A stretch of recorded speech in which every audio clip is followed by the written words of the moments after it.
Hi friends, welcome to our channel.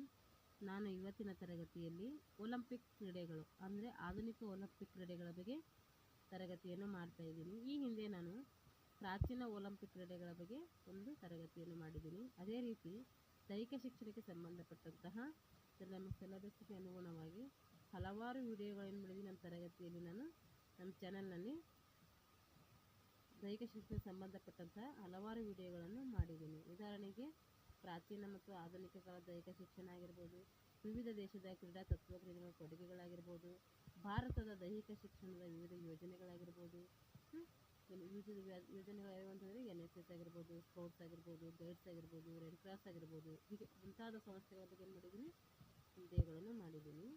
ಅದೇ ರೀತಿ 2003ರಿಂದ 2012ರವರೆಗೆ ದೈಹಿಕ ಶಿಕ್ಷಣ ಶಿಕ್ಷಕರಿಗಾಗಿ ಎಷ್ಟು ಪ್ರಶ್ನೆ ಪತ್ರಿಕೆಗಳು ಅಂದರೆ ಎಷ್ಟು ಎಕ್ಸಾಮ್ ಮಾಡಿದಾರೋ ಎಲ್ಲ ಪ್ರಶ್ನೆ ಪತ್ರಿಕೆಗಳನ್ನು ಮಾಡಿದ್ದೀನಿ, ನಾನು ನಮ್ಮ ತರಗತಿಯಲ್ಲಿ ಬಿಡಿಸಿದ್ದೀನಿ. ಅದಕ್ಕೋಸ್ಕರ ಯಾರೆಲ್ಲ ಇನ್ನೂ ನಮ್ಮ ಚಾನಲನ್ನು ಸಬ್ಸ್ಕ್ರೈಬ್ ಮಾಡ್ಕೊಂಡಿಲ್ವೋ ದಯವಿಟ್ಟು ಸಬ್ಸ್ಕ್ರೈಬ್ ಮಾಡಿಕೊಂಡು ಆ ಎಲ್ಲ ವಿಡಿಯೋಗಳನ್ನು ವೀಕ್ಷಿಸಿ ನಿಮ್ಮ ದೈಹಿಕ ಶಿಕ್ಷಣ ಶಿಕ್ಷಕರಾಗಲು ಸಿದ್ಧತೆಗಳನ್ನು ಮಾಡಿಕೊಳ್ಬೇಕು ಅಂಥೇಳಿ ತಮಗೆಲ್ಲರಿಗೂ ತಿಳಿಸ್ತಾ ಇವತ್ತಿನ ತರಗತಿಯನ್ನು ಪ್ರಾರಂಭಿಸೋಣ. ನಿಸರ್ಗದ ನಿಯಮದ ಪ್ರಕಾರ ಏನಿರ್ತೈತಿ, ಪ್ರತಿಯೊಂದು ಘಟನೆಗೆ ಆರಂಭನೂ ಇರ್ತೈತಿ, ಅಂತ್ಯ ಇರ್ತೈತಿ. ಹಾಗೆ ಪ್ರಾಚೀನ ಒಲಿಂಪಿಕ್ ಕ್ರೀಡೆಗಳು ಏನಾಯಿತು, ಸ್ಟಾರ್ಟ್ ಆದವು, ಅದಕ್ಕೂ ಕೂಡ ಅಂತ್ಯ ಕೂಡ ಆದವು. ಕ್ರಿಸ್ತಪೂರ್ವ 776ರಲ್ಲಿ ಏನಾದವು, ಸ್ಟಾರ್ಟ್ ಆಗಿದ್ದಾವೆ. ಕ್ರಿಸ್ತಶಕ 394ರಲ್ಲಿ ಏನಾಗಿದ್ದಾವೆ, ಇವು ನಿಂತು ಹೋಗಿದ್ದಾವೆ. ಅದಕ್ಕೋಸ್ಕರ ಆದಿ ಮತ್ತು ಅಂತ್ಯ ಇದ್ದೇ ಇರುತ್ತೆ ಅಂಥೇಳಿ ನಾವು ಇಲ್ಲಿ ಹೇಳ್ಬೋದು. 1880ರಲ್ಲಿ ಏನಾಯಿತು, ಬರ್ಮಾ ದೇಶದಲ್ಲಿ ಕೆಲವು ಪ್ರಾಚೀನ ಸಂಶೋಧಕರು ಏನು ಮಾಡಿದ್ರು, ಒಲಿಂಪಿಯಾದಲ್ಲಿ ಅವಶೇಷಗಳನ್ನು ಕಂಡು ಬಂದು, ಅಂದರೆ ಇನ್ನು ಒಲಿಂಪಿಕ್ ಕ್ರೀಡೆಗಳು ನಡೆದಿದ್ದಾವೆ ಅಂತೇಳಿ ಅವರಿಗೆ ಏನಾಯಿತು, ಸಂಶೋಧನೆ ಮಾಡಿದಾಗ ಅವರಿಗೆ ಮನವರಿಕೆ ಆಯಿತು.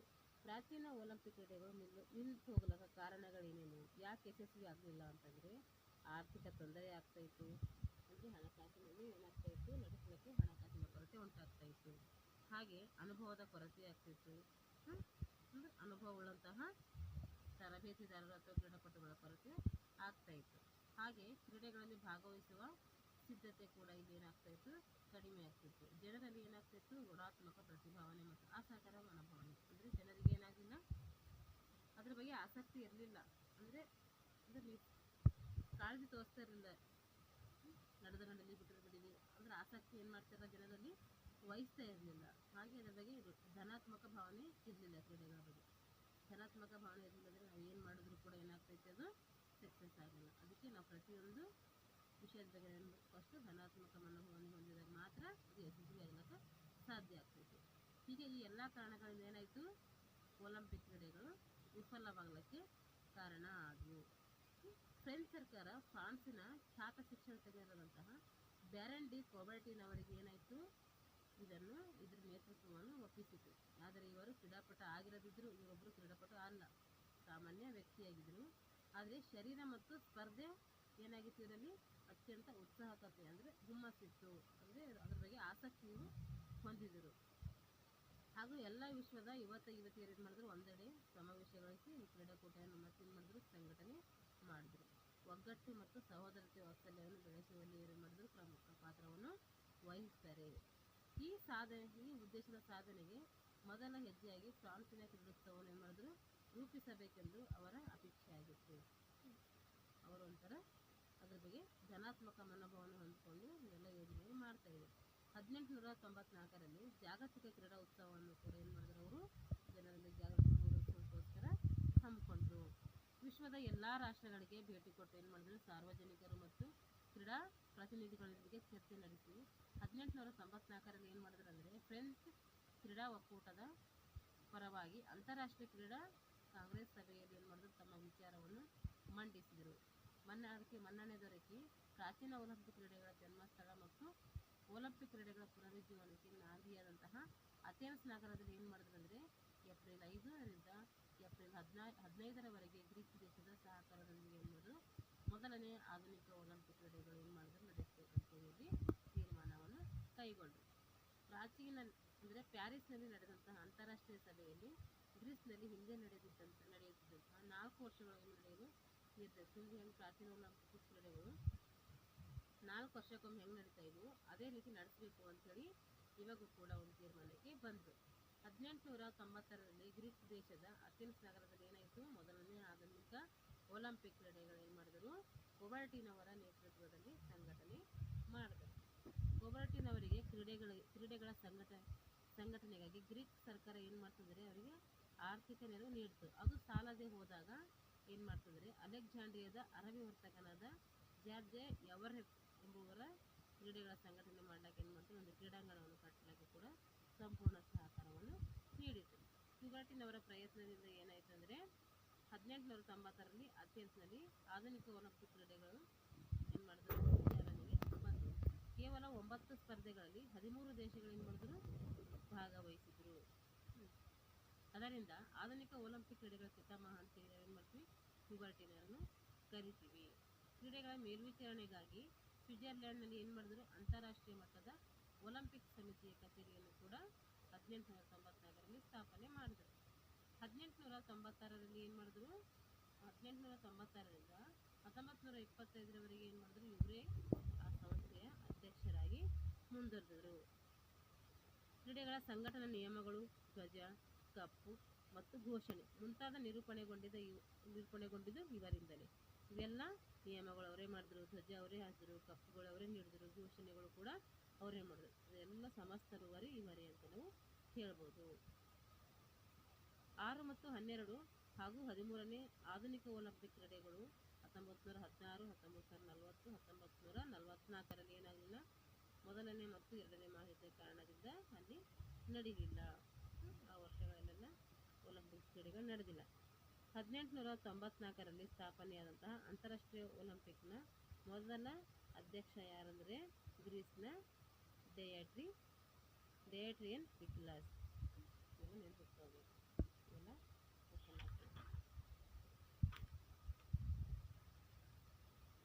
ಆಧುನಿಕ ಒಲಿಂಪಿಕ್ ಕ್ರೀಡೆಗಳ ನಿಯಂತ್ರಣ ಸಮಿತಿ. ಹೆಂಗೆ ಆಧುನಿಕ ಒಲಿಂಪಿಕ್ ಕ್ರೀಡೆಗಳು ಹೆಂಗೆ ನಿಯಂತ್ರಣ ಮಾಡ್ತಿತ್ತು ಅಂತಂದರೆ, ಅಂತಾರಾಷ್ಟ್ರೀಯ ಒಲಿಂಪಿಕ್ ಸಮಿತಿ IOC ಅಂತ ಹೇಳ್ತಿರ್ತೀರಿ, ಅಂದರೆ ಒಲಿಂಪಿಕ್ ಕಮಿಟಿ ಅಂತ ಅರ್ಥ. ಇದು ಅಂದರೆ ಇಂಟರ್ನ್ಯಾಷನಲ್ ಒಲಿಂಪಿಕ್ ಕಮಿಟಿ ಅಂತ ಹೇಳಿದ್ರು ಲಾಂಗ್ ಫಾರ್ಮು. 1984 ಜೂನ್ 20ರಂದು ಏನು ಮಾಡಿದ್ರು, ಪ್ಯಾರಿಸ್ನಲ್ಲಿ ಕಾಂಗ್ರೆಸ್ ಸಮಿತಿಗೆ ಆಧುನಿಕ ಒಲಿಂಪಿಕ್ ಕ್ರೀಡೆಗಳನ್ನು ನಡೆಸಬೇಕು ಅಥವಾ ಅಭಿವೃದ್ಧಿ ಮಾಡಬೇಕು ಅಂತೇಳಿ ಕೆಲವೊಂದು ಷರತ್ತುಗಳೊಂದಿಗೆ ಏನು ಮಾಡಿದ್ರು, ಕ್ರೀಡೆಗಳನ್ನು ನಿಯಂತ್ರಿಸುವ ಜವಾಬ್ದಾರಿ ಸರ್ಕಾರ ಅವರಿಗೆ ನೀಡಿತು. ಅಂತಾರಾಷ್ಟ್ರೀಯ ಒಲಿಂಪಿಕ್ ಸಮಿತಿಯ ಸದಸ್ಯತ್ವ ಮತ್ತು ಪ್ರತಿನಿಧಿಗಳು ಯಾರೆಂದರೆ, ರಾಷ್ಟ್ರೀಯ ಒಲಿಂಪಿಕ್ ಸಮಿತಿಯ ಅಸ್ತಿತ್ವದಲ್ಲಿರುವ ಪ್ರತಿಯೊಂದು ರಾಷ್ಟ್ರದಿಂದ ಒಬ್ಬ ಸದಸ್ಯರನ್ನು ಸಮಿತಿಯ ಪ್ರತಿನಿಧಿಯಾಗಿ ಆಯ್ಕೆ ಮಾಡಲಾಯಿತಲ್ಲಿ. ಹಾಗೂ 40 ಅಂತಾರಾಷ್ಟ್ರೀಯ ಕ್ರೀಡಾ ಮಂಡಳಿಗಳಿಂದ ಅದೇ ರೀತಿ ವಿಶ್ವದ 5 ಖಂಡಗಳಿಂದ 95 ಸದಸ್ಯರು ಏನು ಮಾಡಿದ್ರು, ಇಲ್ಲಿಗೆ ಆಹ್ವಾನವನ್ನು ಮಾಡಿದ್ರು. ಆಧುನಿಕ ಒಲಿಂಪಿಕ್ ಕ್ರೀಡೆಗಳ ನಿಯಂತ್ರಣ ಸಮಿತಿಯಲ್ಲಿ ವಿಶೇಷವಾಗಿ ಒಂದು ಕಾರ್ಯ ಸಮಿತಿ ಕೂಡ ಇರ್ತೈತೆ. ಅದಕ್ಕೆ ಒಬ್ಬರು ಅಧ್ಯಕ್ಷರು ಇರ್ತಾರೆ, 4 ಜನ ಉಪಾಧ್ಯಕ್ಷರು ಹಾಗೂ ಒಬ್ಬ ಗೌರವಾನ್ವಿತ ಕಾರ್ಯದರ್ಶಿ ಇರ್ತಾರೆ. ಒಟ್ಟು 11 ಜನ ಇದರ ಸಮಿತಿಯಲ್ಲಿ ಇರ್ತಾರೆ. ಈ ಸಮಿತಿಯ ಅಧ್ಯಕ್ಷರ ಅವಧಿ ಎಷ್ಟಂದರೆ 8 ವರ್ಷ, ಉಪಾಧ್ಯಕ್ಷರ ಅವಧಿ 4 ವರ್ಷ. ಈ ಅವಧಿ ಮುಗಿದ ನಂತರ ಅವ್ರು ಏನು ಮಾಡ್ತಾರೆ, ಅಭಿರುಚಿ ಹೊಂದಿದರಂದರೆ ಅವರಿಗೆ ಪುನರ್ಚುನಾವಣೆಯಲ್ಲಿ ಸ್ಪರ್ಧಿಸಲು ಏನು ಮಾಡ್ತಾರೆ, ಅವಕಾಶವನ್ನು ಕೊಡ್ತಾರೆ. ಹಾಗಾದರೆ ಇವ್ರ ಕಾರ್ಯಗಳೇನು, ಇವ್ರ ಕೆಲಸ ಏನು ಮಾಡ್ತಾರೆ ಇವರು ಅಂಥೇಳಿ ನೋಡೋಣ. ಆಧುನಿಕ ಒಲಿಂಪಿಕ್ ಕ್ರೀಡೆಗಳ ಸಂಘಟನೆ ನಿಯಮಗಳು ರಚಿಸುವುದು, ನಿಯಮಗಳು ಮಾಡ್ತಾರೆ ಗೇಮ್ ಆಡಿಸೋದಕ್ಕೆ, ಹಾಗೂ ಕೆಲವೊಂದು ಬದಲಾವಣೆಗಳು ಕೂಡ ಇವರು ಮಾಡ್ತಾರೆ. ಕ್ರೀಡೆಗಳ ಸಂಘಟನೆ ಮಾಡ್ತಾರೆ. ಆಧುನಿಕ ಒಲಿಂಪಿಕ್ ಕ್ರೀಡೆಗಳಲ್ಲಿ ಸ್ಥಳವನ್ನು ಎಲ್ಲಿ ಆಡಿಸ್ಬೇಕು ಅಂಥೇಳಿ ನಿಗದಿ ಕೂಡ ಇವರೇ ಮಾಡಿರ್ತಾರೆ. ಮುಂದಿನ ಒಲಿಂಪಿಕ್ ಕ್ರೀಡೆಗಳು ಎಲ್ಲಿ ನಡೆಸಬೇಕು ಅಂತ ಕೂಡ ಇವರು ಮುಂದಾಲೋಚನೆಯಲ್ಲಿ ಏರ್ಪಡಿಸ್ತಾರೆ.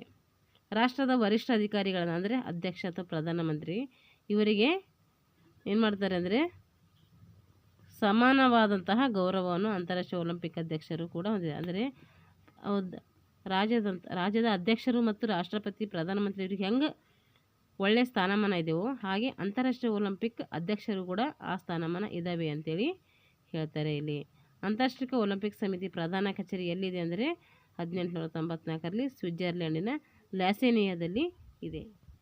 ಇದು ಕ್ವಶನ್ ಆಗ್ತೈತೆ, ನೆನ್ಪಿಟ್ಕೊಳ್ಬೇಕು. ಎಲ್ಲಿದೆ? ಸ್ವಿಟ್ಜರ್ಲ್ಯಾಂಡಿನ ಲ್ಯಾಸೇನಿಯಾ. ಆಧುನಿಕ ಒಲಿಂಪಿಕ್ ಕ್ರೀಡೆಗಳು ಹೆಂಗೆ ಸಂಘಟನೆ ಮಾಡ್ತಾರೆ, ಎಷ್ಟು ಭಾಗಗಳು ಅಂಥೇಳಿ ನೋಡೋಣ. ಸಾಮಾನ್ಯವಾಗಿ 3 ಭಾಗಗಳಲ್ಲಿ ಒಲಿಂಪಿಕ್ ಕ್ರೀಡೆಗಳು ನಡೆಸ್ತಾರೆ. 1 ವಿಂಟರ್ ಅಂದರೆ ಚಳಿಗಾಲ, 2 ಸಮ್ಮರ್ ಅಂದರೆ ಬೇಸಿಗೆ ಕಾಲ, ಪ್ಯಾರಾ ಒಲಿಂಪಿಕ್ ಅಂದರೆ ಅಂಗವಿಕಲರು. ಮತ್ತು ಚಳಿಗಾಲ, ಮಳೆಗಾಲ, ಬೇಸಿಗೆಗಾಲ ಅಂತಲ್ಲ, ಇದು ಒಂದು ಚಳಿಗಾಲ ಅಂದರೆ ವಿಂಟರು, ಬೇಸಿಗೆ ಅಂದರೆ ಸಮ್ಮರು, ಇನ್ನೊಂದು ಅಂಗವಿಕಲ ಅಂದರೆ 3 ಭಾಗಗಳಾಗಿ ಇಲ್ಲಿ ಮಾಡ್ತಾರೆ. ಇವುಗಳ ಸಂಘಟನೆ ಮಾಡುವ ಸ್ಪರ್ಧೆಗಳನ್ನು ರಾಷ್ಟ್ರೀಯ ಒಲಿಂಪಿಕ್ ಸಮಿತಿ, ಅಂತಾರಾಷ್ಟ್ರೀಯ ಒಲಿಂಪಿಕ್ ಸಮಿತಿ ಜೊತೆ ಏನು ಮಾಡ್ತೈತೆ, ಚರ್ಚೆ ಮಾಡಿ ನಿರ್ಧಾರಕ್ಕೆ ಬರ್ತವೆ. ವಿಶ್ವದ ಅತಿ ಹೆಚ್ಚು ರಾಷ್ಟ್ರಗಳಲ್ಲಿ ಸಂಘಟನೆಯಾಗುತ್ತಿರುವ ಸ್ಪರ್ಧೆಗಳನ್ನು ಮಾತ್ರ ಒಲಿಂಪಿಕ್ ಕ್ರೀಡೆಗಳಿಗೆ ಸೇರಿಸ್ತಾರೆ. ಅಂದರೆ ಎಲ್ಲ ಕಡೆ ಏನಾಗಬೇಕು, ಆ ಕ್ರೀಡೆ ಪ್ರಾಮುಖ್ಯತೆ ಇದ್ದರೆ ಮಾತ್ರ ಒಲಿಂಪಿಕ್ ಕ್ರೀಡೆಗೆ ಏನು ಮಾಡ್ತಾರೆ, ಸೇರಿಸ್ತಾರೆ, ಇಲ್ಲಾಂದರೆ ಸೇರಿಸಲ್ಲ. ಅಂದರೆ ಒಲಿಂಪಿಕ್ ಕ್ರೀಡೆಗಳಲ್ಲಿ ಯಾವುದೇ ಪುರುಷರು ಸ್ಪರ್ಧೆಯನ್ನು ಮಾಡಬೇಕಂದ್ರೆ ಅಂಥ ಸ್ಪರ್ಧೆ ಏನು ಕಡಿಮೆ ಅಂದರೆ ಎಷ್ಟಿರಬೇಕು, 75 ರಾಷ್ಟ್ರಗಳಲ್ಲಿ ಮತ್ತು ಹಾಗೂ ವಿವಿಧ ಖಂಡಗಳಲ್ಲಿ 4 ಖಂಡಗಳಲ್ಲಿ ಮಾಡಬೇಕಂತೆ 75 ರಾಷ್ಟ್ರಗಳಲ್ಲಿ 4 ಖಂಡಗಳಲ್ಲಿ ಏನು ಮಾಡಬೇಕು, ಆ ಕ್ರೀಡೆ ಜನಪ್ರಿಯವಾಗಿರಬೇಕು. ಆಗಿದ್ರೆ ಮಾತ್ರ ಅದು ಒಲಿಂಪಿಕ್ಸ್ಗೆ ಸೇರಿಸ್ತಾರೆ. ಸ್ತ್ರೀಯರ ಸ್ಪರ್ಧೆಗೆ ಕನಿಷ್ಠ 40 ರಾಷ್ಟ್ರಗಳಲ್ಲಿ ಹಾಗೂ 3 ಖಂಡಗಳಲ್ಲಿ ಏನು ಮಾಡಬೇಕು, ಅದು ಕ್ರೀಡೆ ಜನಪ್ರಿಯವಾಗಿರಬೇಕು. ಅಂದ್ರೆ ಮಾತ್ರ ಸೇರಿಸ್ತಾರೆ, ಸೇರ್ಸೋಕ್ಕಾಗಲ್ಲ. ಆಧುನಿಕ ಒಲಿಂಪಿಕ್ ಕ್ರೀಡೆಗಳ ಅರ್ಹತಾ ನಿಯಮಗಳು. ಆಧುನಿಕ ಒಲಿಂಪಿಕ್ ಕ್ರೀಡೆಗಳಲ್ಲಿ ಭಾಗವಹಿಸಬೇಕಂದ್ರೆ ಏನೇನು ಅರ್ಹತೆಗಳು ಇರಬೇಕು ಅಂತ. ಭಾಗವಹಿಸುವ ಪ್ರತಿಯೊಬ್ಬನೂ ಕೂಡ ಏನಿರಬೇಕು, ಹವ್ಯಾಸಿ ಕ್ರೀಡಾಪಟು ಆಗಿರಬೇಕು. ಫಸ್ಟ್ ಹವ್ಯಾಸ ಇರಬೇಕು, ನಾನು ಭಾಗವಹಿಸಬೇಕು, ನಾನು ಮಾಡಬೇಕು ಅಂಥೇಳಿ. ಹಾಗೆ ಒಲಿಂಪಿಕ್ ಸಮಿತಿಯಿಂದ ಪ್ರಮಾಣ ಪತ್ರವನ್ನು ಕೂಡ ಒದಗಿಸಬೇಕು. ಕ್ರೀಡಾಪಟು ಇವೆಲ್ಲ ಏನು ಮಾಡಬೇಕು, ವೈಯಕ್ತಿಕವಾಗಿ ನೀಡಬೇಕು. ಮಾದಕ ಅಂಶದ ಸೇವನೆ ಮಾಡಬಾರ್ದು, ನಿಷೇಧ ಆಗಿದೆ ಇದು. ಕ್ರೀಡಾಪಟುಗಳು ಇದು ಸೇವನೆ ಮಾಡೋಂಗಿಲ್ಲ. ಕ್ರೀಡಾಪಟುಗಳಿಗೆ ವಯೋಮಿತಿಯ ನಿರ್ಬಂಧನೆ ಇರುವುದಿಲ್ಲ. ಇಲ್ಲಿ ಯಾವುದೇ ರೀತಿಯ ವಯೋಮಿತಿ ಇಲ್ಲ. ಒಮ್ಮೆ ಒಂದು ರಾಷ್ಟ್ರ ಪ್ರತಿನಿಧಿಸಿದರೆ ಮುಂಬರುವ ಒಲಿಂಪಿಕ್ ಕ್ರೀಡೆಗಳಲ್ಲಿ ಬೇರೊಂದು ರಾಷ್ಟ್ರವನ್ನು ಕೂಡ ನೀನು ಅದರ ಪರವಾಗಿ ಕೂಡ ಆಡ್ಬೋದು. ನಮ್ಮದು ಒಂದೇ ರಾಷ್ಟ್ರದಿಂದ ಆಡಬೇಕು ಪ್ರತಿ ವರ್ಷ ಅಂತೇನಿಲ್ಲ. ನಿಮಗೆ ಯಾವ್ಯಾವ್ದು ಇಷ್ಟ ಆಗುತ್ತೋ ಅವು ಚೇಂಜ್ ಮಾಡ್ಕೋಬೋದು ನೀವು. ಒಮ್ಮೆ ಒಂದು ರಾಷ್ಟ್ರವನ್ನು ಸ್ಪರ್ಧಿಸಿದರೆ ಮುಂಬರುವ ಒಲಿಂಪಿಕ್ ಕ್ರೀಡೆಗಳಲ್ಲಿ ಬೇರೊಂದು ರಾಷ್ಟ್ರವನ್ನು ಪ್ರತಿನಿಧಿಸುವಂತಿಲ್ಲ. ಇಲ್ಲಿ ಏನಿದೆ, ಕ್ರೀಡಾಪಟುಗಳಿಗೆ ವಯೋಮಿತಿ ನಿರ್ಬಂಧಿಲ್ಲ. ಒಮ್ಮೆ ಒಂದು ರಾಷ್ಟ್ರವನ್ನು ಪ್ರತಿನಿಧಿಸಿದರೆ ಮುಂಬರುವ ಒಲಿಂಪಿಕ್ ಕ್ರೀಡೆಗಳಲ್ಲಿ ಬೇರೊಂದು ರಾಷ್ಟ್ರವನ್ನು ಏನು ಮಾಡಿಲ್ಲ, ಪ್ರತಿನಿಧಿಸುವಂತಿಲ್ಲ. ಸಾರಿ, ಇದನ್ನು ತಪ್ಪು ಹೇಳಿದ್ದೀನಿ. ಅಂದರೆ ಒಂದು ರಾಷ್ಟ್ರದಿಂದ ನಾವು ಪ್ರತಿನಿಧಿಸಿದ್ದೀವಿ ಅಂದರೆ, ಒಂದು ರಾಷ್ಟ್ರದ ಪರವಾಗಿ ನಾವು ಆಡಿದ್ದೀವಿ ಅಂದರೆ ಮತ್ತು ನೆಕ್ಸ್ಟ್ ವರ್ಷ ಬೇರೆ ಒಂದು ರಾಷ್ಟ್ರದ ಪರವಾಗಿ ಆಡೋಕ್ಕೆ ಬರಲ್ಲ. ನಾವು ಯಾವ ರಾಷ್ಟ್ರದಿಂದ ಆಡಿರ್ತೇವೋ ಅದೇ ರಾಷ್ಟ್ರದಿಂದ ಪ್ರತಿ ವರ್ಷ ಏನು ಮಾಡಬೇಕು, ನಾವು ಭಾಗವಹಿಸಬೇಕು. ಬೇರೆ ಬೇರೆ ರಾಷ್ಟ್ರ ವರ್ಷಕ್ಕೊಂದ್ಸರಿ, ಅಂದರೆ 4 ವರ್ಷಕ್ಕೊಂದ್ಸರಿ ಬೇರೆ ಬೇರೆ ರಾಷ್ಟ್ರದಿಂದ ನಾವು ಆಡೋಂಗಿಲ್ಲ.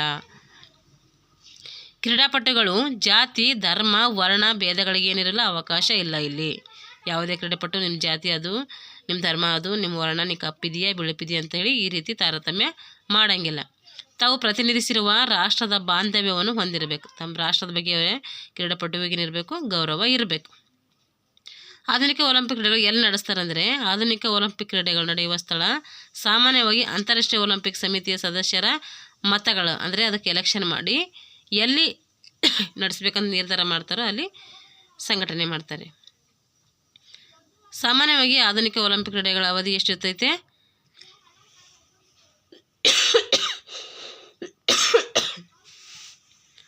16 ದಿನಗಳವರೆಗೆ ನಡೀತೈತೆ. ಆಧುನಿಕ ಒಲಿಂಪಿಕ್ ಕ್ರೀಡೆಗಳಲ್ಲಿ 2 ಪ್ರಮುಖ ಭಾಗಗಳಲ್ಲಿ ಸಂಘಟನೆ ಆಗುವುದು. ಒಂದು ಪ್ರಾರಂಭೋತ್ಸವ, ಇನ್ನೊಂದು ಮುಕ್ತಾಯದ ಸಮಾರಂಭ. ಪ್ರಾರಂಭೋತ್ಸವ ಹೆಂಗೆ ಪ್ರಾರಂಭ ಆಗ್ತದೆ ಅಂತ ನೋಡ್ರಿ. ಯಾವ ರಾಷ್ಟ್ರ ಕ್ರೀಡಾಕೂಟದ ಸಂಘಟನೆಯನ್ನು ಮಾಡಿರುತ್ತದೆಯೋ ಆ ರಾಷ್ಟ್ರದ ವರಿಷ್ಠ ಅಧಿಕಾರಿಗಳಾದಂತಹ ರಾಷ್ಟ್ರಪತಿ ಆಗಿರ್ಬೋದು ಅಥವಾ ಪ್ರಧಾನಮಂತ್ರಿ ಆಗಿರ್ಬೋದು ಈ ಕ್ರೀಡೆಗಳೇನು ಮಾಡ್ತಾರೆ, ಉದ್ಘಾಟನೆ ಮಾಡ್ತಾರೆ. ಆ ರಾಷ್ಟ್ರದ ರಾಷ್ಟ್ರಗೀತೆಯನ್ನು ಕೂಡ ಅಲ್ಲಿ ನುಡಿಸ್ತಾರೆ. ಕ್ರೀಡಾಕೂಟದ ಉದ್ಘಾಟಕರು ಏನು ಮಾಡ್ತಾರೆ, ಕ್ರೀಡಾಕೂಟದ ವಂದನೆಗಳನ್ನು ಕೂಡ ಸ್ವೀಕರಿಸ್ತಾರೆ. ಕ್ರೀಡಾಪಟುಗಳು ಮತ್ತು ಕ್ರೀಡಾಧಿಕಾರಿಗಳು ಪಥಸಂಚಲನದಲ್ಲಿ ಭಾಗವಹಿಸ್ತಾರೆ.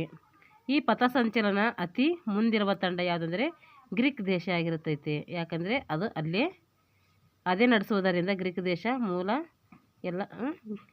ಮೂಲ ರಾಷ್ಟ್ರ ಆಗಿರ್ತೈತೆ. ಅದಕ್ಕೋಸ್ಕರ ಅದು ಏನಾಗಿರ್ತದೆ, ಮುಂದಿರುವಂತಹ ತಂಡ ಆಗಿರ್ತೈತಿ. ಪಥಸಂಚಲನದ ಕೊನೆಯಲ್ಲಿ ಯಾವ ರಾಷ್ಟ್ರ ಅತಿಥಿಯ ರಾಷ್ಟ್ರವಾಗಿರ್ತೈತೋ ಆ ರಾಷ್ಟ್ರ ಏನಾಗಿರ್ತೈತೆ, ಕೊನೆಯಲ್ಲಿ ಇರ್ತೈತಿ. ಅತಿಥಿಯ ರಾಷ್ಟ್ರ ಅಂದರೆ ಯಾವ ರಾಷ್ಟ್ರ ಆ ಕ್ರೀಡಾಕೂಟ ಸಂಘಟನೆ ಮಾಡಿರ್ತೈತೋ ಆ ರಾಷ್ಟ್ರ ಹಿಂದಿರ್ತೈತೆ. ಒಲಿಂಪಿಕ್ ಕ್ರೀಡೆಗಳು ಗ್ರೀಕ್ ದೇಶದಲ್ಲಿ ಹುಟ್ಕೊಂಡಿದ್ದರಿಂದ ಆ ರಾಷ್ಟ್ರ ಏನಾಗಿರ್ತದೆ, ಮುಂದಿನ ಸ್ಥಾನದಲ್ಲಿ ಇರ್ತೈತೆ. ಅದರ ಅಧ್ಯಕ್ಷರು ಮತ್ತು ಕ್ರೀಡಾಕೂಟದ ಉದ್ಘಾಟಕರು ಏನು ಮಾಡ್ತಾರೆ, ಕ್ರೀಡೆಗಳನ್ನು ಉದ್ಘಾಟಿಸಬೇಕೆಂದು ಕೇಳಿಕೊಂಡಾಗ ಅದನ್ನು ಅವರು ಉದ್ಘಾಟನೆ ಮಾಡ್ತಾರೆ. ಕ್ರೀಡಾಕೂಟದ ಅಧ್ಯಕ್ಷರಿಂದ ಒಲಿಂಪಿಕ್ ಕ್ರೀಡೆಗಳ ಧ್ವಜಾರೋಹಣವನ್ನು ಕೂಡ ನಡೆಯುತ್ತದೆ. ಕ್ರೀಡಾ ಜ್ಯೋತಿಯನ್ನು ಕೂಡ ಸಂಘಟನಾ ರಾಷ್ಟ್ರದ ಅಂತಾರಾಷ್ಟ್ರೀಯ ಖ್ಯಾತಿ ಕ್ರೀಡಾಪಟುಗಳನ್ನು, ಅಂದರೆ ಯಾರ್ಯಾರು ಇದು ಮಾಡಿರ್ತಾರೋ, ಅಂದರೆ ಕ್ರೀಡೆಯಲ್ಲಿ ಸಾಧನೆ ಮಾಡ್ತಾರೋ ಅಂಥ ಕ್ರೀಡಾಪಟುಗಳಿಂದ ಏನು ಮಾಡ್ತಾರೆ, ಜ್ಯೋತಿಯನ್ನು ಬೆಳಗಿಸ್ತಾರೆ. ಮುಕ್ತಾಯದ ಸಮಾರಂಭ ಹೆಂಗೆ ಮುಕ್ತಾಯ ಆಗ್ತೈತೆ, ಪ್ರಾರಂಭದಾಯಿತು, ಈಗ ಮುಕ್ತಾಯ ಹೆಂಗೆ ಮುಕ್ತಾಯ ಮಾಡ್ತಾರೆ ಅಂದರೆ, ಅಂತಾರಾಷ್ಟ್ರೀಯ ಒಲಿಂಪಿಕ್ ಸಮಿತಿಯ ಅಧ್ಯಕ್ಷರು ಕ್ರೀಡಾ ಸಂಘಟಕರಿಗೆ, ಕ್ರೀಡಾಧಿಕಾರಿಗಳಿಗೆ, ಕ್ರೀಡಾಪಟುಗಳಿಗೆ, ಕ್ರೀಡಾ ಪ್ರೇಕ್ಷಕರಿಗೆ ಏನು ಮಾಡ್ತಾರೆ, ಕೃತಜ್ಞತೆ ಅಂದರೆ ಧನ್ಯವಾದಗಳನ್ನು ಸಲ್ಲಿಸಿ ಆಧುನಿಕ ಒಲಿಂಪಿಕ್ ಕ್ರೀಡೆಗಳ ಮುಕ್ತಾಯದ ಘೋಷಣೆಯನ್ನು ಇವರೇ ನೀಡ್ತಾರೆ. ಅಂದರೆ ಅಧ್ಯಕ್ಷರು ಏನು ಮಾಡ್ತಾರೆ, ಇದ್ರ ಬಗ್ಗೆ ಮಾಹಿತಿಯನ್ನು ನೀಡ್ತಾರೆ. ನಂತರ ಮುಂದೆ 4 ವರ್ಷಗಳ ಕಳೆದ ನಂತರ ಎಲ್ಲಿ ಕ್ರೀಡಾಕೂಟಗಳು ನಡೀತವೆ ಅಂಥೇಳಿ ಕೂಡ ಹೇಳಿ ಆ ಸ್ಥಳದಲ್ಲಿ ಮತ್ತೆ ಭೇಟಿಯಾಗೋಣ ಅಂಥೇಳಿ ಹೇಳ್ತಾರೆ. ಇದೇ ಸಂದರ್ಭದಲ್ಲಿ ಕ್ರೀಡೆಗಳ ಸಂಘಟನೆ ಮಾಡಿದ ರಾಷ್ಟ್ರದ ರಾಷ್ಟ್ರೀಯ ಒಲಿಂಪಿಕ್ ಸಮಿತಿಯ ಅಧ್ಯಕ್ಷರು ಅದರ ವಶದಲ್ಲಿ ಏನು ಮಾಡ್ತಾರೆ, ಆ ಒಲಿಂಪಿಕ್ನ ಧ್ವಜವನ್ನು ನೀಡ್ತಾರೆ.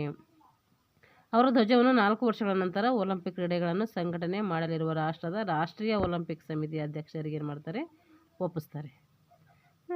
ಧ್ವಜವು 4 ವರ್ಷಗಳ ಅವಧಿಯವರೆಗೆ ಅವರ ವಶದಲ್ಲಿರುತ್ತದೆ. ಅಲಂಕೃತ ಸ್ಲೇಟಿನ ಧ್ವಜ, ಆ ಧ್ವಜ ಅವ್ರ ಹತ್ರನೇ ಇರ್ತೈತೆ. ಸನ್ಮಾನ ಪದ್ಧತಿ ಅಂದರೆ ಬಹುಮಾನ ಹೆಂಗೆ ನೀಡ್ತಾರೆ ಅಂತೇಳಿ ನೋಡ್ರಿ. ಮೊದಲ 3 ಸ್ಥಾನಗಳನ್ನು ಪಡೆದುಕೊಂಡಂಥ ಕ್ರೀಡಾಪಟುಗಳಿಗೆ ಏನು ಮಾಡ್ತಾರೆ, ಅದ್ರ ಮೆಟ್ಟಿಲುಗಳು ಇರ್ತವೆ. ಆ ಮೆಟ್ಟಿಲುಗಳಲ್ಲಿ ಮೇಲೆ ನಿಂದಿರಿಸಿ ಪ್ರಥಮ ಸ್ಥಾನ ಪಡೆದಂಥ ಕ್ರೀಡಾಪಟು ಮಧ್ಯದಲ್ಲಿ ನಿಂದಿರ್ತಾನೆ. ಫಸ್ಟ್ ಯಾರು ಪ್ರೈಸ್ ಸಿಗ್ತೈತೆ ಅವ್ರ ಮಧ್ಯದಲ್ಲಿ, ದ್ವಿತೀಯ ಮತ್ತು ತೃತೀಯ ಸ್ಥಾನ ಪಡೆದವರು ಎಡ ಮತ್ತು ಬಲ ಮೆಟ್ಟಿಲುಗಳಲ್ಲಿ ನಿಂತ್ಕೊಳ್ತಾರೆ. ನಂತರ ತಕ್ಷಣ ವಿಜೇತ ಕ್ರೀಡಾಪಟುಗಳು ಧ್ವಜಾರೋಹಣ ಕಾರ್ಯ ನಡೆಯುವುದರಿಂದ ಅವರ ಜೊತೆಯಲ್ಲಿ ಏನು ಮಾಡಬೇಕು, ಪ್ರಥಮ ಸ್ಥಾನ ಪಡೆದಂಥ ಕ್ರೀಡಾಪಟುಗಳಿಗಾಗಿ ನಡೆಸ್ತಾರೆ. ಅಂದರೆ ರಾಷ್ಟ್ರಧ್ವಜ ಕ್ರೀಡೆಯಲ್ಲಿ ಏನು ಮಾಡ್ತಾರೆ ಅಂದರೆ, ಯಾರು ಪ್ರಥಮ ಸಾಧನೆ ಮಾಡ್ತಾರೆ ಅಂದರೆ ಫಸ್ಟ್ ಪ್ರೈಸ್ ಪಡ್ಕೊಳ್ತಾರೋ ಅವರಿಗೋಸ್ಕರ ಏನು ಮಾಡ್ತಾರೆ, ಈ ರಾಷ್ಟ್ರಗೀತೆಯನ್ನು ನುಡಿಸ್ತಾರೆ. ಅದು ಕ್ವಶನ್ ಆಗ್ತೈತೆ, ಏಕ ವ್ಯಕ್ತಿಗೆ ಮಾತ್ರ ಈ ಕ್ರೀಡಾಪಟು ಈ ರಾಷ್ಟ್ರಗೀತೆಯನ್ನು ಹಾಡಿಸ್ತಾರೆ. ಒಬ್ಬ ವ್ಯಕ್ತಿಗಾಗಿ ನಾವು ಯಾವಾಗ ರಾಷ್ಟ್ರಗೀತೆಯನ್ನು ಹಾಡ್ತೀವಿ ಅಂತಂದರೆ ಅದು ಕೇವಲ ಒಲಿಂಪಿಕ್ ಕ್ರೀಡೆಯಲ್ಲಿ ಗೆದ್ದಂತಹ ಕ್ರೀಡಾಪಟುಗಳಿಗೆ ಮಾತ್ರ. ಒಬ್ಬ ವ್ಯಕ್ತಿಗಾಗಿ ರಾಷ್ಟ್ರಗೀತೆ ನುಡಿಸುವುದು ಕೇವಲ ಕ್ರೀಡೆಗಳಲ್ಲಿ ವಿಶೇಷ ಸಾಧನೆ ಮಾಡಿದ ಕ್ರೀಡಾಪಟುಗಳಿಗೆ ಮಾತ್ರ, ಬೇರೆ ಎಲ್ಲೂ ಕೂಡ ಇದು ಕಂಡುಬರಲ್ಲ. ನಂತರ ಏನು ಮಾಡ್ತಾರೆ, ಆಲಿವ್ ಮರದಿಂದ ಮಾಡಿದಂತಹ ಕಿರೀಟವನ್ನು ಕೂಡ ಅವರಿಗೆ ಧರಿಸಿ ಸನ್ಮಾನಿಸ್ತಾರೆ. 3, 4, 5, 6ನೇ ಸ್ಥಾನ ಪಡೆದಂಥ ಕ್ರೀಡಾಪಟುಗಳು ಏನು ಮಾಡ್ತಾರೆ, ಅವರಿಗೆ ಪ್ರಮಾಣ ಪತ್ರವನ್ನು ನೀಡ್ತಾರೆ.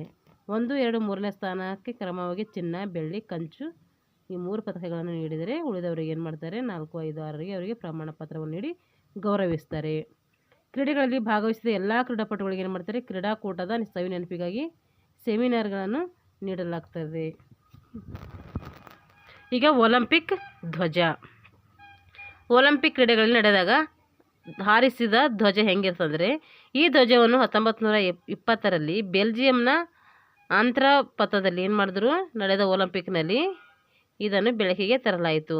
ಧ್ವಜವು ಬಿಳಿ ಶಿಲ್ಕ ಬಟ್ಟೆಯಿಂದ ತಯಾರಿಸ್ತಾರೆ. ಇದು ಏನಾಗಿದೆ, ಶಾಂತಿಯ ಸಂಕೇತವಾಗಿದೆ. ಈ ಧ್ವಜ ರೂಪುಗೊಂಡಿದ್ದು ಅಧಿಕೃತವಾದ ಕ್ರೀಡೆಗಳು ನಡೆದಾಗ ಹಾರಿಸುವ ಉದ್ದೇಶದಿಂದ. ಈ ಧ್ವಜವು ಒಲಿಂಪಿಕ್ ಧ್ವಜದ ಉದ್ದ ಎಷ್ಟಿರ್ತದೆ, 3 ಮೀಟರ್ ಅಗಲ, 3 ಮೀಟರ್ ಉದ್ದ ಇರುತ್ತೆ, 2 ಮೀಟರ್ ಅಗಲ ಇರ್ತೈತೆ.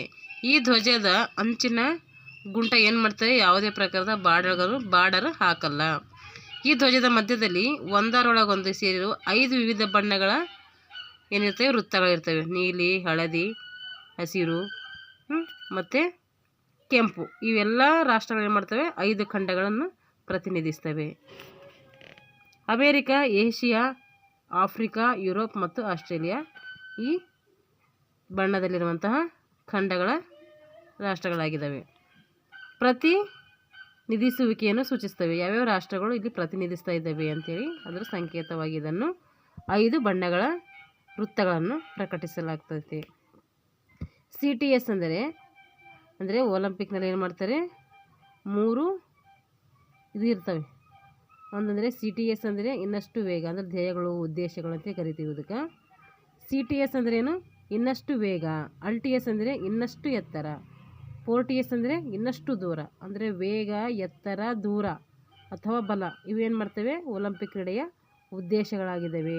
ಇದು ಎಕ್ಸಾಮಲ್ಲಿ ಕೇಳಿದರೆ ಕ್ವಶನ್ ಪೇಪರ್ ಅನಾಲಿಸಿಸ್ ಮಾಡಿದಾಗ ನೋಡಿದ್ದೀವಿ. ಸಿಟಿಎಸ್ ಅಂದರೆ ಏನು ಅಂತೇಳಿ ಕೇಳಿದರೆ ಅದು ವೇಗ ಅಂತ ಅರ್ಥ. ಅಲ್ಟಿಎಸ್ ಅಂದರೆ ಕೇಳ್ಬೋದು ಎತ್ತರ ಅಂತ ಅರ್ಥ. ಹಾಗೆ ಪೋರ್ಟಿಯಸ್ ಅಂದರೆ ಇನ್ನಷ್ಟು ದೂರ ಅಥವಾ ಬಲ ಅಂತ ಅರ್ಥ. ಇವು ನೆನ್ಪಿಟ್ಕೋಬೇಕು, ಇಂಗ್ಲೀಷ್ ವರ್ಡು ಮತ್ತು ಕನ್ನಡ ವರ್ಡ್. ಇವುಗಳ ಸಾಧನೆ ಬರಬೇಕೆಂದರೆ ಈ ಕ್ರೀಡೆಗಳ ಧ್ಯೇಯವಾಕ್ಯ ಇದನ್ನು ಕ್ಯೂಬರ್ಟಿನ್ ಅವರು ಏನು ಮಾಡಿದ್ದಾರೆ, ತನ್ನ ಸ್ನೇಹಿತರಾದಂತಹ ಡ್ರೈಡೋನ್ ಮತ್ತು ಶಿಕ್ಷಣದ ಕ್ರೀಡೆಯ ಮಹತ್ವವನ್ನು ಅರಿವು ಮೂಡಿಸುವ ಉದ್ದೇಶಕ್ಕಾಗಿ ಇದನ್ನು ಸಾದರಪಡಿಸ್ತಾರೆ. ಈ ಧ್ವಜವು ಅಂತಾರಾಷ್ಟ್ರೀಯ ಒಲಿಂಪಿಕ್ ಸಮಿತಿಯ ಶಾಶ್ವತ ಆಸ್ತಿಯಾಗಿದೆ. ಒಲಿಂಪಿಕ್ ಕ್ರೀಡೆಗಳ ಪ್ರಾರಂಭೋತ್ಸವ ಸಂದರ್ಭದಲ್ಲಿ ಧ್ವಜಾರೋಹಣ ಮಾಡಿ ಆಮೇಲೆ ಮುಕ್ತಾಯ ಮಾಡೋ ಟೈಮಲ್ಲಿ ಏನು ಮಾಡ್ತಾರೆ, ಈ ಸಮಿತಿಯ ಅಧ್ಯಕ್ಷರು ಇದನ್ನು ನಡೆಸ್ಕೊಡ್ತಾರೆ. ಅಲಂಕೃತ ಸ್ಲೇಟಿನ ಧ್ವಜ. ಈ ಧ್ವಜದ ಏನದಂದರೆ, ಈ ಧ್ವಜವನ್ನು ಬಿಳಿ ಶಿಲ್ಕಪಟ್ಟಿಯಿಂದ ಸಿದ್ಧಪಡಿಸಲಾಗಿರ್ತದೆ. ವ್ಯತ್ಯಾಸವೇನೆಂದರೆ ಈ ಧ್ವಜದಲ್ಲಿ ಮಧ್ಯದಲ್ಲಿ ಯಾವುದೇ ಪ್ರಕಾರದ ಬಳೆ ಇರೋದಿಲ್ಲ. ಆದರೆ ನಮ್ಮ ಧ್ವಜಕ್ಕೆ ಏನಿದೆ, ನೀಲಚಕ್ರ ಇದೆ, ಇದಕ್ಕೆ ಇರಲ್ಲ ಅಂತ ಅರ್ಥ. ಆದರೆ ಧ್ವಜದ ಅಂಚಿನ ಗುಂಟ 5 ವಿವಿಧ ಬಣ್ಣದ ಬಾಣಗಳನ್ನು ಹಾಕಲಾಗ್ತೈತೆ. ಈ ಧ್ವಜದ ಕ್ರೀಡೆಗಳು ನಡೆದಾಗ ಹಾರಿಸದೆ ಆಧುನಿಕ ಒಲಿಂಪಿಕ್ ಕ್ರೀಡೆಗಳ ಮುಕ್ತಾಯ ಸಂದರ್ಭದಲ್ಲಿ ಏನಾಗ್ತಾರೆ, ಇದನ್ನು ಹಾರಿಸ್ತಾರೆ. ಒಲಿಂಪಿಕ್ ಸಮಿತಿಯ ಅಧ್ಯಕ್ಷರಿಂದ ಏನು ಮಾಡ್ತಾರೆ, 4 ವರ್ಷಗಳ ನಂತರ ಸಂಘಟನೆ ಮಾಡಿರುವ ರಾಷ್ಟ್ರೀಯ ಒಲಿಂಪಿಕ್ ಸಮಿತಿಯ ಅಧ್ಯಕ್ಷನಿಗೆ ಏನು ಮಾಡ್ತಾರೆ, ಇದರ ನೇತೃತ್ವವನ್ನು ವಹಿಸ್ತಾರೆ. ಈ ಧ್ವಜವು ಮುಂದಿನ ಒಲಿಂಪಿಕ್ ಕ್ರೀಡೆಗಳು ಎಲ್ಲಿ ಜರುಗ್ತಾವೋ ಅವರ ವಶದಲ್ಲಿ ಇರ್ತೈತೆ. ಒಲಿಂಪಿಕ್ ಕ್ರೀಡಾ ಜ್ಯೋತಿ. ಒಲಿಂಪಿಕ್ ನಡೆಸುವಾಗ ಕ್ರೀಡಾ ಜ್ಯೋತಿ ಅಂತೇಳಿ ಬೆಳಗ್ತಾರೆ. ಅದು ಹೆಂಗೆ ಅಂತ ನೋಡಿ. ಒಲಿಂಪಿಕ್ ಕ್ರೀಡೆಗಳ ಉಗಮದ ಸ್ಥಾನ ಎಲ್ಲಿ ಹುಟ್ಕೊಂಡಂದರೆ ಗ್ರೀಕ್ ದೇಶದಲ್ಲಿ ಹುಟ್ಕೊಂಡಿದೆ, ಒಲಿಂಪಿ ಎಂಬ ನಗರದಲ್ಲಿ. GS ದೇವರ ಗುಡಿಯ ಮುಂದೆ ಏನು ಮಾಡ್ತಾರೆ, ಸೂರ್ಯನ ಕಿರಣಗಳ ಸಹಾಯದಿಂದ ಹೊತ್ತಿಸಿದಂಥ ಸೂರ್ಯನ ಕಿರಣಗಳನ್ನು ಏನು ಮಾಡ್ತಾರೆ, ಅಲ್ಲಿ ಜ್ಯೋತಿಯನ್ನು ಹಚ್ಚುತ್ತಾರೆ. ಆಯಾ ರಾಷ್ಟ್ರದ ಪ್ರತಿಭಾವಂತ ಓಟಗಾರ ಏನು ಮಾಡ್ತಾರೆ, ಒಲಿಂಪಿಕ್ ಕ್ರೀಡಾ ಜ್ಯೋತಿಯನ್ನು ಕ್ರೀಡಾಂಗಣಕ್ಕೆ ತಗೊಂಡು ಬರ್ತಾರೆ. ಒಲಿಂಪಿಕ್ ಕ್ರೀಡಾ ಜ್ಯೋತಿಯನ್ನು ಸಾಗಿಸುವಾಗ ಮಧ್ಯದಲ್ಲಿ ಬರುವ ರಾಷ್ಟ್ರಗಳು ತಮ್ಮ ರಾಷ್ಟ್ರದ ಪ್ರತಿಭಾವಂತ ಓಟಗಾರರಿಂದ ಏನು ಮಾಡ್ತಾರೆ, ರಾಷ್ಟ್ರದ ಸರಹದ್ದಿನ ಪ್ರಾರಂಭದಲ್ಲಿ ಸರಹದ್ದು ಕೊನೆಗೊಳ್ಳುವವರೆಗೂ ಜ್ಯೋತಿಯನ್ನು ಸಾಗಿಸುವ ಕಾರ್ಯಕ್ಕೆ ನಿಯೋಜಿಸ್ತಾರೆ. ಈ ಕಾರ್ಯದ ಅಂತಿಮ ಘಟ್ಟದಲ್ಲಿ ಒಲಿಂಪಿಕ್ ಕ್ರೀಡೆಗಳು ಏನು ಮಾಡ್ತಾರೆ, ಸಂಘಟನೆ ಮಾಡ್ತಾರೆ. ರಾಷ್ಟ್ರದ ಪ್ರತಿಭಾವಂತ ಓಟಗಾರ ಏನು ಮಾಡ್ತಾರೆ, ಇದರಲ್ಲಿ ಪಾಲ್ಗೊಳ್ತಾರೆ. ಹಾಗೆ 1930ರಲ್ಲಿ ಆಧುನಿಕ ಒಲಿಂಪಿಕ್ ಕ್ರೀಡೆಗಳು ಅಂಥೇಳಿ ನೋಡಿ. ಕ್ರೀಡೆಗಳು ಜರ್ಮನ್ ಬರ್ಲಿನ್ ನಗರದಲ್ಲಿ ಏನಾಗಿದೆ ಜರುಗಿದ ಪ್ರಥಮವಾಗಿ ಅಲ್ಲಿ ಜರುಗ್ತವೆ. ಈ ಪದ್ಧತಿಯನ್ನು ಜಾರಿಗೆಗೊಳಿಸಿದ್ದು ಕೂಡ ಅಲ್ಲೇ. ಈ ಉದ್ದೇಶದಿಂದ ಪ್ರಾಚೀನ ಒಲಿಂಪಿಕ್ ಏನು ಮಾಡ್ತು, ಗ್ರೀಕ್ ದೇಶಕ್ಕೆ ಮಾತ್ರ ಸೀಮಿತವಾಗದೆ ಆಧುನಿಕ ಒಲಿಂಪಿಕ್ ವಿವಿಧ ರಾಷ್ಟ್ರಗಳಲ್ಲಿ ಭಾಗವಹಿಸಲು ಕೂಡ ಏನು ಮಾಡ್ತು, ಇದು ಅವಕಾಶವನ್ನು ಮಾಡಿಕೊಡ್ತು. ಕ್ರೀಡಾ ಜ್ಯೋತಿಯನ್ನು ಮಾತ್ರ ಗ್ರೀಕ್ ದೇಶದ ಒಲಿಂಪಿಯಾದಲ್ಲಿಯೇ ಹೊತ್ತಿಸಬೇಕು, ಬೇರೆ ರಾಷ್ಟ್ರದಲ್ಲಿ ಹೊತ್ತಿಸುವಂತಿಲ್ಲ. ಹಾಗೆ ವಿವಿಧ ರಾಷ್ಟ್ರ ಪ್ರತಿಭಾವಂತ ಓಟಗಾರ ಏನು ಮಾಡಬೇಕು, ಆ ಕ್ರೀಡಾ ಜ್ಯೋತಿಯನ್ನು ಸಾಗಿಸ್ತಾ ಪ್ರಾರಂಭವನ್ನು ಕ್ರೀಡೆಗಳನ್ನು ಮಾಡಬೇಕು. ಒಲಿಂಪಿಕ್ ಕ್ರೀಡಾ ಜ್ಯೋತಿ 1952 ಬಸ್ಸೋ ಗೇಮ್ಸ್ನಲ್ಲಿ ಏನು ಮಾಡಿದ್ರು, ಕ್ರೀಡಾ ಜ್ಯೋತಿಯನ್ನು ಮೊದಲ ಬಾರಿಗೆ ವಿಮಾನದಲ್ಲಿ ಪ್ರಯಾಣ ಬೆಳೆಸಿತು. ಫಸ್ಟ್ ಬಾರಿ ವಿಮಾನದಾಗ ತಗೊಂಡೋಗಿ ಏನು ಮಾಡಿದ್ರು, ಅದನ್ನು ಉದ್ಘಾಟನೆ ಮಾಡ್ಲಿಕ್ಕೆ ತಗೊಂಡೋದ್ರು. 1956ರಲ್ಲಿ ಸ್ಯಾಕಲೋಮ್ ಒಲಿಂಪಿಕ್ ಕ್ರೀಡಾಕೂಟದಲ್ಲಿ ಮೊದಲ ಬಾರಿಗೆ ಕುದುರೆ ಬೆನ್ನ ಮೇಲೆ ಏನು ಮಾಡಿದ್ರು, ಕ್ರೀಡಾ ಜ್ಯೋತಿಯನ್ನು ಹೊತ್ಕೊಂಡು ತೊಗೊಂಡೋದ್ರು. 1970ರಲ್ಲಿ ಉಪಗ್ರಹ ತಂತ್ರಜ್ಞಾನದ ಮೂಲಕ ಏನು ಮಾಡಿದ್ರು, ಕ್ರೀಡಾ ಜ್ಯೋತಿಯನ್ನು ಬೆಳಗಿಸಿದರು. 1994ರಲ್ಲಿ ಪ್ಯಾರಾಚೂಟ್ನಲ್ಲಿ ಏನು ಮಾಡಿದ್ರು, ಒಬ್ಬ ಜಿಗಿತಗಾರನೊಬ್ಬ ಪ್ಯಾರಾಚೂಟ್ನಿಂದ ಇನ್ನೊಂದು ಪ್ಯಾರಾಚೂಟಿಗೆ ಏನು ಮಾಡಿದ್ರು, ಜಿಗಿದು ಕ್ರೀಡಾ ಜ್ಯೋತಿಯನ್ನು ಒಪ್ಪಿಸಿದನು. 2000ರಲ್ಲಿ ಸಿಡ್ನಿ ಒಲಿಂಪಿಕ್ನಲ್ಲಿ ಒಬ್ಬ ಡ್ರೈವರ್ ಏನು ಮಾಡ್ದ, ಕ್ರೀಡಾ ಜ್ಯೋತಿಯನ್ನು ನೀರಿನೊಳಗೆ ಕೊಂಡೊಯ್ದ, ಸಮುದ್ರದೊಳಗಿಂದ ತಗೊಂಡು ಹೋದ. 2012ರಲ್ಲಿ ಲಂಡನ್ ಒಲಿಂಪಿಕ್ಸ್ನಲ್ಲಿ ಮೇ 13, 2012ರಂದು ಇದನ್ನು ಬೆಳಗಿಸಲಾಯಿತು. 2600 ವರ್ಷಗಳ ಹಿಂದಿನ ಹಿರಾ ದೇವಾಲಯದಲ್ಲಿ ಅವಶೇಷಗಳ ನಡುವೆ ಏನು ಮಾಡಿದ್ರು, ಪ್ರಾಚೀನ ಒಲಿಂಪಿಕ್ ದೇವತೆಯಾದಂತಹ ಅವ್ರ ಥರ ಉಡುಗೆ ತೊಟ್ಟು 11 ಮಂದಿ ನಟಿಯರು ಏನು ಮಾಡಿದ್ರು, ಸಾಂಪ್ರದಾಯಿಕ ಕಾರ್ಯಕ್ರಮದಲ್ಲಿ ಪಾಲ್ಗೊಂಡರು. ಮೊದಲ ಬಾರಿಗೆ ನಿಮ್ನ ಮಸೂರದ ಸೂರ್ಯನ ಕಿರಣಗಳ ಮೂಲಕ ಒಲಿಂಪಿಕ್ ಟಾರ್ಚ್ ಬೆಳಗಿಸಲಾಯಿತು. ಹಾಗೆಯೇ 2012ರ ಅಂತಾರಾಷ್ಟ್ರೀಯ ಒಲಿಂಪಿಕ್ ಸಮಿತಿಯ ಅಧ್ಯಕ್ಷರಾದಂತಹ ಜಾಕ್ವಿಸ್ ರೋಗಿಯವರು ಏನು ಮಾಡಿದ್ರು, ಲಂಡನ್ ಒಲಿಂಪಿಕ್ ಸಂಘಟನೆಯನ್ನು ಮಾಡಿದ್ರು.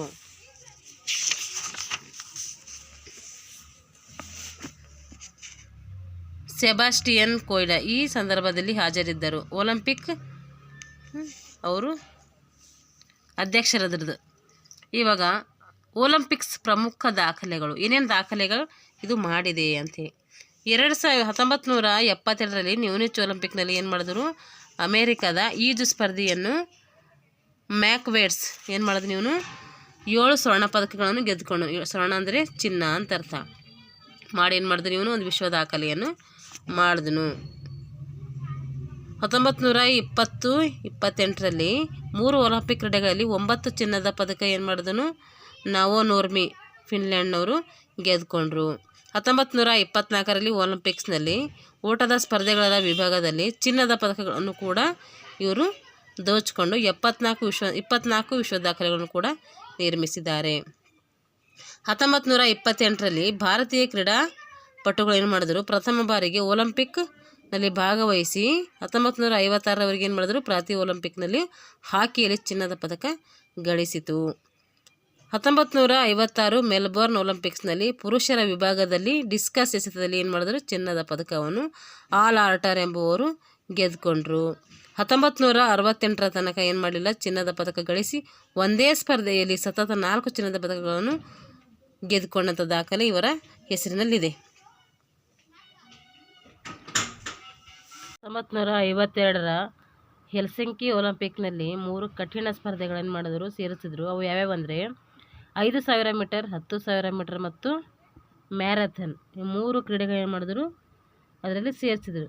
ಇವುಗಳಲ್ಲಿ 3 ಚಿನ್ನದ ಪದಕ ಗಳಿಸಿದ ಜೆಕೋಸ್ಲೋವಾಕಿಯಾದ ಏನು ಮಾಡಿದ್ರು, ಮಿಮಿಯಲ್ ಜೊಟೊಫರ್ ಅವರು ಇಲ್ಲಿ ತಮ್ಮ ಪತ್ನಿ ಡಾನ್ ಜೊಟೊಫರ್ ಅದೇ ಒಲಿಂಪಿಕ್ಸ್ನಲ್ಲಿ ಏನು ಮಾಡಿದ್ರು, ಇಬ್ಬರು ಜಾವೆಲಿನ್ ಎಸೆತದಲ್ಲಿ ಪದಕವನ್ನು ಅಂದರೆ ಚಿನ್ನದ ಪದಕವನ್ನು ಗೆದ್ಕೊಂಡ್ರು.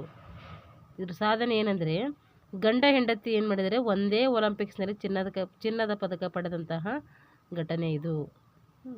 ಈ ರೀತಿ ಕ್ವಶನ್ಗಳು ಕೇಳ್ತಾರೆ. ಅಂದರೆ ಒಂದೇ ಒಲಿಂಪಿಕ್ನಲ್ಲಿ ಗಂಡ ಹೆಂಡತಿ ಇಬ್ಬರು ಚಿನ್ನದ ಪದಕವನ್ನು ಪಡೆದಂಥ ಒಲಿಂಪಿಕ್ಸ್ ಯಾವುದು, ಅಥವಾ ಎದರಲ್ಲಿ ಪಡ್ಕೊಂಡ್ರು, ಈ ರೀತಿ ಕ್ವಶನ್ಗಳು ಬರ್ತವೆ, ನೆನ್ಪಿಟ್ಕೊಳ್ಬೇಕು.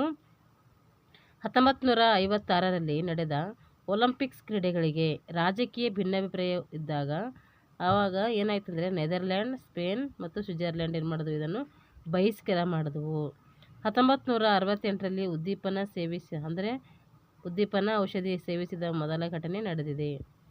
ಅಂದರೆ 1968ರಲ್ಲಿ ಏನು ಮಾಡಿದ್ದಾರೆ, ಒಬ್ಬ ಕ್ರೀಡಾಪಟು ಉದ್ದೀಪನ ಔಷಧಿಯನ್ನು ಸೇವಿಸಿ ಕ್ರೀಡೆಯಲ್ಲಿ ಭಾಗವಹಿಸಿದ ಘಟನೆ ಇದರಲ್ಲಿ ನಡೆದಿದೆ ಅಂತ ಅರ್ಥ. 1972ರ ಜರ್ಮನಿಯಲ್ಲಿ ನಡೆದಂತಹ ಒಲಿಂಪಿಕ್ಸ್ನಲ್ಲಿ ಕೆಲವು ಕ್ರೀಡಾಪಟುಗಳು ಏನು ಮಾಡಿದ್ದಾರೆ, ಭಯೋತ್ಪಾದನೆಯನ್ನು ಗೈದಿದ್ದಾರೆ. ಅಂದರೆ ಭಯೋತ್ಪಾದನೆಯಲ್ಲಿ ಅಂದರೆ ತೀರ್ಕೊಂಡಿದ್ದಾರೆ ಅಂತ ಅರ್ಥ. 2012ರ 30ನೇ ಲಂಡನ್ ಒಲಿಂಪಿಕ್ಸ್ ಎಲ್ಲಿ ನಡೀತು ಅಂಥೇಳಿ ನೋಡ್ರಿ. 2012 ಜುಲೈ 25ರಿಂದ ಆಗಸ್ಟ್ 12ರವರೆಗೆ ಈ ಕ್ರೀಡಾಕೂಟ ನಡೆದವು. ಮೇ 13, 2012ರಂದು ಒಲಿಂಪಿಕ್ ಜ್ಯೋತಿಯನ್ನು ನಿಮ್ನ ಮಸೂರದ ಸೂರ್ಯನ ಕಿರಣಗಳ ಮೂಲಕ ಏನಾಯಿತು, ಬೆಳಗಲಾಯಿತು. ಆಗಿನ ಅಧ್ಯಕ್ಷರಾದಂತಹ ಜಾಕ್ವಸ್ ರೋಗಿ ಹಾಗೂ ಲಂಡನ್ ಒಲಿಂಪಿಕ್ನ ಸಂಘಟನಾ ಸಮಿತಿಯ ಮುಖ್ಯಸ್ಥ ಸೆಬಾಸ್ಟಿಯನ್ ಕೋಬಾ ಏನು ಮಾಡಿದರು, ಇದರಲ್ಲಿ ಭಾಗವಹಿಸಿದರು. 2012ರ ಒಲಿಂಪಿಕ್ ಜ್ಯೋತಿಯ ವಿನ್ಯಾಸಗಾರ ಯಾರಂದರೆ ಎಡ್ವರ್ಡ್ ಬರ್ಬರ್ ಮತ್ತು ಜೆ ಆಸ್ಕರ್ ಪೈ. ಇವ್ರು ಏನು ಮಾಡಿದಾರೆ ಅಂದರೆ ಎತ್ತರ 800 ಮಿಮಿ ಅಂದರೆ ಮಿಲಿಮೀಟರ್ ಅಥವಾ ಮಿಲಿಮೀಟರ್ ಅಂತ ಅರ್ಥ, ತೂಕ 1 kg. 2012ರ ಒಲಿಂಪಿಕ್ಸ್ ಜ್ಯೋತಿಗೆ 2012 ಶ್ರೇಷ್ಠ ವಿನ್ಯಾಸ ಪ್ರಶಸ್ತಿಯನ್ನು ಕೂಡ ಇಲ್ಲಿ ಸಿಕ್ಕಿದೆ.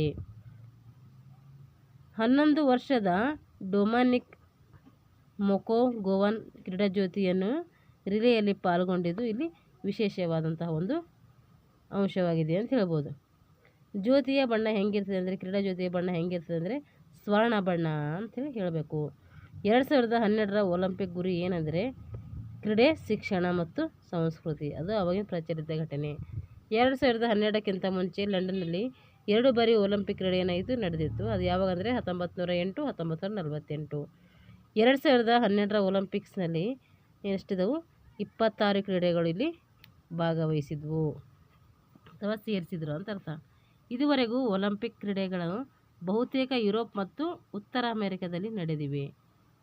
ಅಂಗವಿಕಲರ ಒಲಿಂಪಿಕ್, ಅಂಗವಿಕಲರಿಗಾಗಿ ಏನು ಒಲಿಂಪಿಕ್ ನಡೆದವು ನೋಡ್ರಿ. 1960ರಲ್ಲಿ ಪ್ರಾರಂಭವಾಯಿತು. ಇದು ಯಾವಾಗ ಸ್ಟಾರ್ಟ್ ಆಯಿತು ಅಂದರೆ 1960ರಲ್ಲಿ. ಅಂಗವಿಕಲರ ಒಲಿಂಪಿಕ್ ಕ್ರೀಡಾಕೂಟ ಮೊದಲ ಬಾರಿಗೆ ರೋಮ್ನಲ್ಲಿ ಏನು ಮಾಡಿತು, ನಡೆಸಲಾಯಿತು. ಈ ಆಟಗಳನ್ನು ಸ್ಟೋಕ್ ಮೆಡವಿಲ್ ಆಟಗಳು ಎಂದು ಕರೆಯುವ ಪದ್ಧತಿ ಇದೆ. ಇದರ ಸೃಷ್ಟಿಕರ್ತ ಮೆಂಡವಿಲ್ ಆಸ್ಪತ್ರೆಯಲ್ಲಿ ಏನು ಮಾಡಿದ್ದಾರೆ, ಬೆನ್ನು ಹುರಿ ಚಿಕಿತ್ಸಾ ಕೇಂದ್ರದ ಡೈರೆಕ್ಟರ್ ಆಗಿ ಸರ್ ಲುಂಡ್ ವಿಂಗ್ಟನ್ ಡೈರೆಕ್ಟರ್ ಆಗಿದ್ದಾರೆ. ಅವರು ಯಾರಂದರೆ ಸರ್ ಲುಂಡ್ ವಿಂಗ್ ಗಟ್ಮನ್. ಈಗ ವಿಶ್ವದ ವಿಖ್ಯಾತ ಮೈದಾನಗಳು ಯಾವ್ಯಾವು ಅಂದರೆ, ಕ್ಯಾಟನ್ಬರಿ ಮೈದಾನಗಳು ಎಲ್ಲಿದೆ ಅಂದರೆ ನ್ಯೂಜಿಲೆಂಡ್ನಲ್ಲಿದೆ. ಗೆಟ್ ಪ್ಲೇನ್ಸ್ ಇದು ಎಲ್ಲಿದೆ ಅಂದರೆ ಕ್ರೀಡಾಂಗಣ USA USA ಅಂದರೆ ಅಮೆರಿಕ ಅಂತ ಅರ್ಥ. ಕಾಂಟೋ ಮೈದಾನಗಳು ಎಲ್ಲಿದ್ದಾವೆ, ಜಪಾನ್ನಲ್ಲಿದೆ. ಕ್ಯೂಜೆಸ್ತಾನ್ ಎಲ್ಲಿದೆ ಅಂದರೆ ಇರಾನಲ್ಲಿದೆ. ಮಜ್ರನ್ ಡರನ್ ಎಲ್ಲಿದೆ ಅಂದರೆ ಇರಾನಲ್ಲಿದೆ. ಸಾಲಿಸ್ಬರಿ ಎಲ್ಲಿದೆ ಅಂದರೆ ಇಂಗ್ಲೆಂಡ್ನಲ್ಲಿದೆ. ಸ್ಟೇಪಿ ಎಲ್ಲಿದೆ ಅಂದರೆ ಯುರೇಸಿಯಾದಲ್ಲಿದೆ.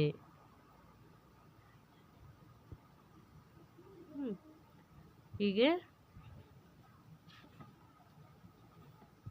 ಇಲ್ಲಿಗೆ ಏನಾಯ್ತು ಅಂದರೆ ಆಧುನಿಕ ಒಲಿಂಪಿಕ್ ಕ್ರೀಡೆಗಳು ಎಂಬ ಟಾಪಿಕ್ ಇಲ್ಲಿಗೆ ಮುಗೀತು. ಅದಕ್ಕೋಸ್ಕರ ಏನು ಮಾಡಬೇಕಂದ್ರೆ ಹೀಗೆ ಡೈಲಿ ಏನು ಮಾಡ್ತಾ ಹೋಗ್ತೀನಿ, ನಾನು ನಮ್ಮ ದೈಹಿಕ ಶಿಕ್ಷಣಕ್ಕೆ ಸಂಬಂಧಪಟ್ಟಂತಹ ವಿಡಿಯೋಗಳನ್ನು ಮಾಡ್ತಾ ಹೋಗ್ತೀನಿ. ದಯವಿಟ್ಟು ಎಲ್ಲರೂ ಏನು ಮಾಡಬೇಕಂದ್ರೆ ನಮ್ಮ ಚಾನಲ್ನ ಸಬ್ಸ್ಕ್ರೈಬ್ ಮಾಡಿಕೊಂಡು ವಿಡಿಯೋಗಳನ್ನು ವೀಕ್ಷಿಸಿ ಅಂತ ಹೇಳ್ತಾ ಇಲ್ಲಿಗೆ ಈ ವಿಡಿಯೋಯನ್ನು ಮುಗಿಸ್ತಾ ಇದ್ದೀನಿ. Thank you for watching.